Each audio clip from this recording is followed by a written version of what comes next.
Well, let's get into the full play-by-play itself. Opened up with a cracking little Hell in a Cell rematch between Bayley and Sasha Banks for the SmackDown Women's Championship. This is, of course, Sasha Banks's.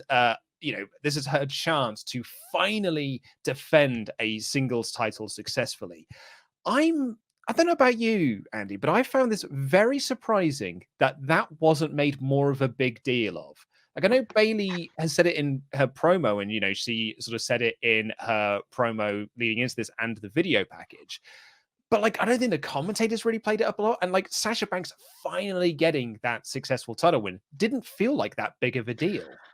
Yes, I really thought Bayley was going to win this, because that's the storyline that they've been telling for so long, that Sasha Banks, she can win titles, but she chokes as soon as she does. But yeah, it's not like WWE commentary either to miss a trick and to not bury something in our brains so deeply that we cannot forget. I mean, it'd be so like Michael Cole to mention it 8 or 9 times. Like when Lars Sullivan came back, by the way, there are little things gone at the bottom of the screen. Lars Sullivan, when he came back, they said freak 1 million times, and they don't. And that's not important. But the thing that's important in this match is that Sasha Banks always fails to defend, and they kind of went, Sasha Banks fails to defend, and then no one really played up on it. And the fact that Sasha won clean and then gets attacked after the match sort of feels like, oh, so this is it. That's the end of the feud. I mean, I'm sure they'll revisit it because the SmackDown women's roster is bad, and they've only got a couple of people who can seriously challenge Banks now.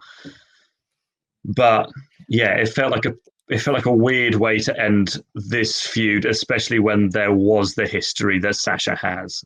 Yeah, and that's what I was going to ask you next, is that, like, do you think that this is the end of the Banks-Bayley feud? Because, like, it didn't feel like a big blow-off moment to this. Like, I really think that, and perhaps this is just, me being a fancy booking mark, and it's my fault that I'm not seeing sort of the genius of all of this. But it just felt like this didn't have that big blow-off moment that the storyline could have had, where you get on pay-per-view, it's Banks versus Bayley, and it is all about, can Sasha Banks, and you really draw that out, and you have loads of near falls and really build up and ramp up that drama. I was going to say, this should have been pay-per-view. Like, they could have dragged it out. Bayley could have put Banks out of action again. Something could have happened there. Bayley could have been out of action for some time. And then on pay-per-view, you've got a match where Banks just keeps kicking out because she is so desperate to not be known as the person who never was able to retain. But no, she won clean. She kicked out of one Bayley to belly, which isn't, I think, it's not like it's a protected move. So it's not like she kicked out the one winged angel exactly. But yeah, it looks like we've got Sasha Banks versus the new Carmella, who is new because she now wears Peyton Royce's gear. Yeah, and that's exactly it. Like, as soon as this match finished, Banks walks up the ramp, and then from out of nowhere, Carmella attacks her. So the Banks-Bayley thing is like pushed to one side, which is why, like, I agree with you. I feel like that's the end of that feud now. We're now moving on to our new thing. Yes, the new and improved Carmella. And this is a proper, she's just got a new hat.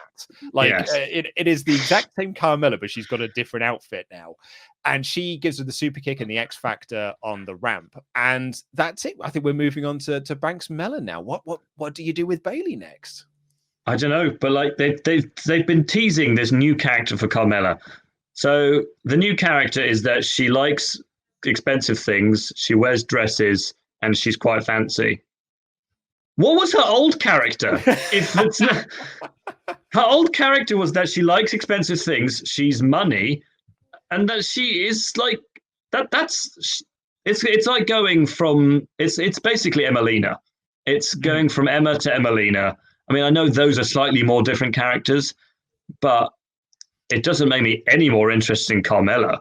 No, just keep her character the same because it hasn't changed now. All she does now is wear red instead of a sort of one-piece leotard. But yeah, Bayley, I guess she just I mean, this feud, this is a TLC feud all over, surely. And then Bayley will be back in it for Royal Rumble, I guess. Because, I mean, who else have they got? They got Zelina Vega, Billie Kay, Natalia. But Bianca Belair is the only realistic challenger. And I think that would be cool, because I don't think there's been many times in certainly women's wrestling history in WWE that you've got two sort of non-white competitors going up against each other. And Bianca Belair is so good, and Sasha Banks is so good, that I really see a lot of mileage in that. But other than that, SmackDown's women's roster is...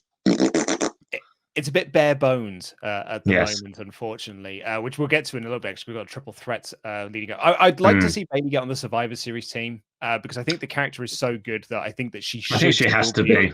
She has to be. They need some star power on that team for starters. Apart from, but it's... Yeah, it was a good match though. Like I feel like we're being slightly down on this because it was a really, really good match. I just feel that this deserved a better payoff than it feels like it's getting. Unless, of course, Bayley is still going to be part of the storyline, which is always possible.